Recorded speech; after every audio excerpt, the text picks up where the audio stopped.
ஒன்றிய பாஜக அரசு தேர்தல்களில் நேரடியாக வெற்றி பெற முடியாத மாநிலங்களில் சட்டமன்ற உறுப்பினர்களை விலைக்கு வாங்கி ஆட்சியை பிடிப்பதாக புதுச்சேரி முன்னாள் முதல்வர் நாராயணசாமி குற்றம் சாட்டியுள்ளார்.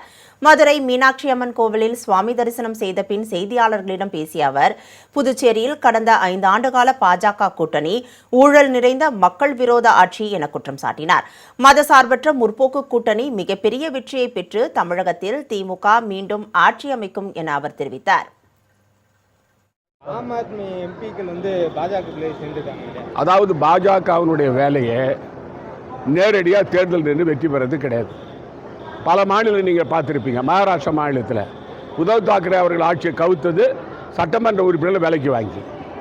அதே போல் பாரதிய ஜனதா கட்சி மத்திய பிரதேசத்தில் கமல்நாத் அவருடைய காங்கிரஸ் ஆட்சியை கலைச்சது சட்டமன்ற உறுப்பினர் விலைக்கு வாங்கி.